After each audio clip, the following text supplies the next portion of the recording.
The morning sun hits the street just right, makes the white fences look extra blinding, the lawns sharp enough to cut your feet, and the silence, well, the silence is the kind you only get when everyone's a little afraid to break it. I'm out there with a wrench, tightening the last screw on my new mailbox. Yeah, the kind of man conquers suburbia moment you see in Home Depot ads, when I spot them crossing the road. The HOA board in full formation. Mara green at the front, sun visor, clipboard, and this look like she's the warden of a very pleasant prison. Doug Reeves follows, tape measure at the ready. Good morning, I say, as neighborly as I can manage. Mara doesn't even blink. Mr. Carter, your mailbox color is non-compliant. It violates Oakrest Meadows standards. I glance at my mailbox, slate gray and proud. That's fine. I'm not under your HOA. Mara's eyes do this weird little dance, confused, then insulted. Doug actually snorts. Every house on this street is under our HOA. I keep it calm. You might want to check your map. They stare like I've just told them gravity's a conspiracy. Mara's voice gets cold. You can't just opt out. We'll call the authorities. I shrug. Go ahead. Doug starts tapping away on his phone, and sure enough, somewhere down the block, an engine revs up. A patrol car rounds the corner. Lights flash across all those perfect driveways, and, suddenly, half the neighborhood is watching, phones out, like they've been waiting for this all summer. HOA board caught me with my wrench. I mean, you can't make this up. And what they don't know, I don't just own my house. I own the very block they're standing on. Oakrest Meadows looks like something out of a catalog. Every house at the perfect angle, 3 colors for shutters, not a dandelion in sight. Even the mailboxes line up like soldiers at roll call. If peace had a zip code, it'd be this one. At least, that's what I thought when I bought in. 36 years old, engineer by trade. I trust numbers more than people, honestly. Picked up the place at a county auction. A foreclosure, paperwork a mess, nobody wanted it. Fine by me. It was quiet, cheap, and I love fixing stuff with my own hands. But Oakrest doesn't run on kindness. It runs on rules. The kind you don't see till you break one.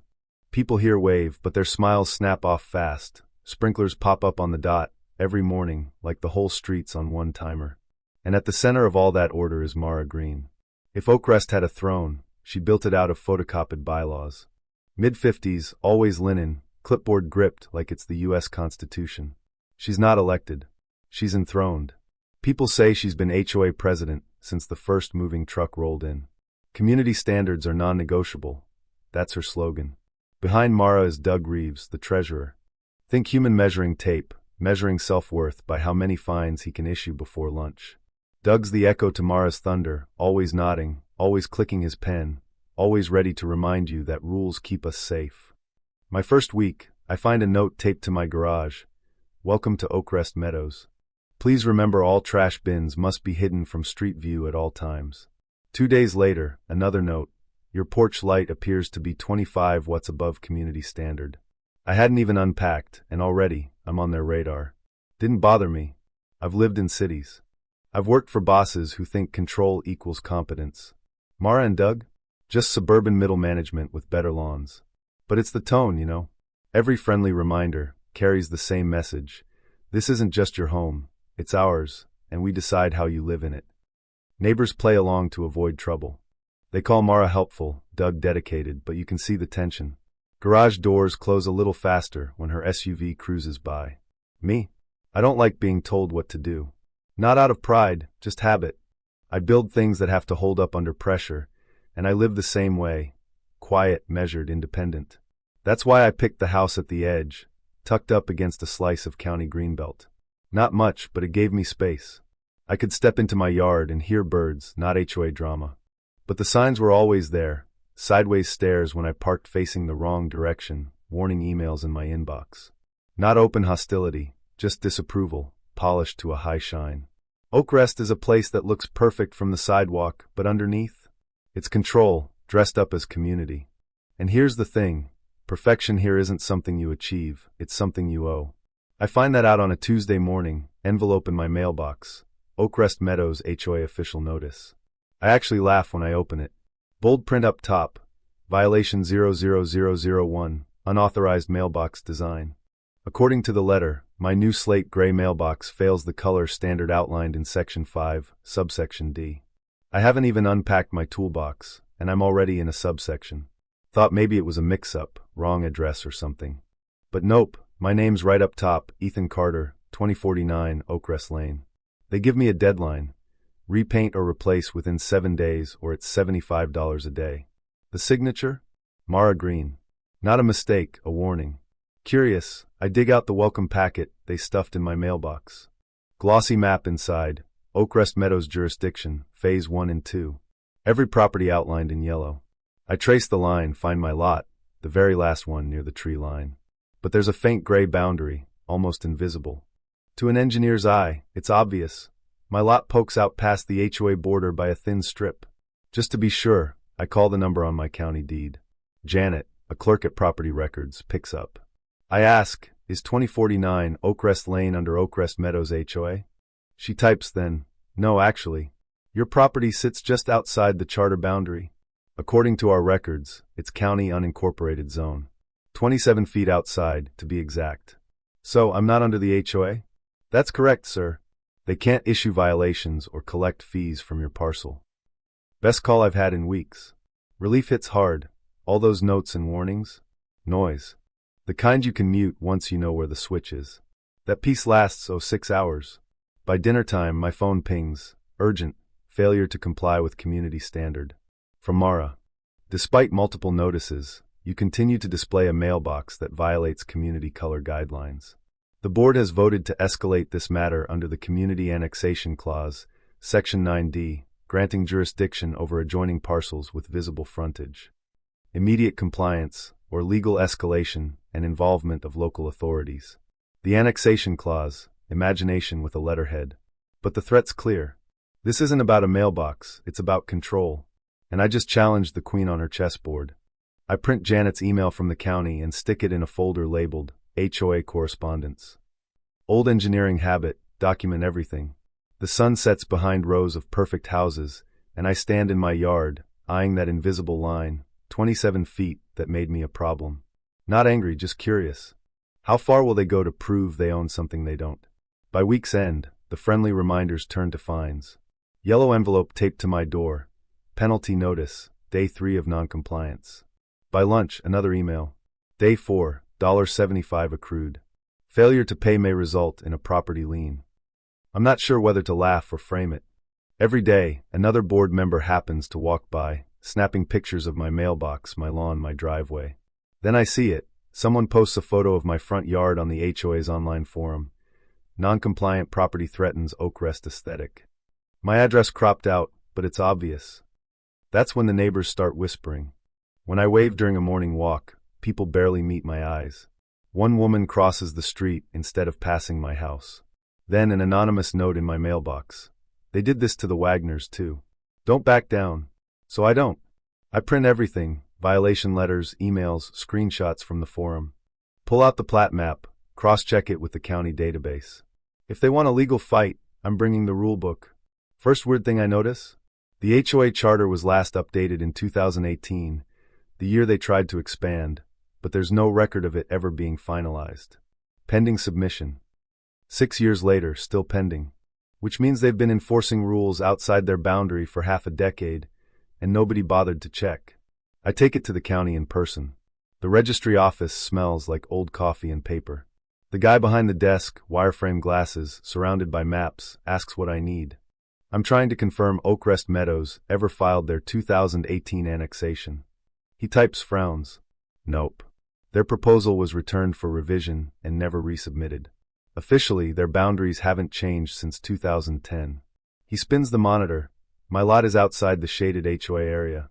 County managed. Let me guess, they're still trying to fine you? He laughs. They forget the law doesn't bend with their bylaws. He prints the official map for me, certified, stamped. As I look closer, I see faint lines, utility easements, old infrastructure that runs under my land. Turns out, the HOA's water lines and a couple of their signs sit on my property. Not much, but enough. Back home, I lay it all out on the dining table, fines, maps, stamped documents, my little arsenal of facts. Outside, my rebellious mailbox shines in the sun. That evening, Doug strolls by, checking the curb, snapping photos. I wave. He doesn't. Another email, escalation notice, final warning. Failure to comply constitutes willful defiance. The language shifts from noncompliance to defiance. I sip my coffee, reading their threats like the morning weather report. But now, I'm not cornered. I'm curious, because the law is on my side. Those easements, small but real, connect half the block through my property. Their power is written in expired paperwork. Mine's in the law. Saturday comes, mandatory compliance hearing. Flyers slipped under every doormat, like I'm some spectacle. The driveway is set up like a courtroom, folding chairs, Mara at a podium, Doug with documents stacked like evidence, even a police officer leaning against his cruiser. I cross the street with my folder. Neighbors stare, whispering, some just faking interest in their phones. Mara starts. Mr. Carter, this hearing is to address your continued refusal to comply. Refusal? I say calm. You can't refuse something you were never part of. Gasps. Mara straightens. Let the record show the homeowner is uncooperative. Doug scribbles in his notebook like it makes things more official. Mara rattles off violations, mailbox color, landscaping, obstruction of visual uniformity.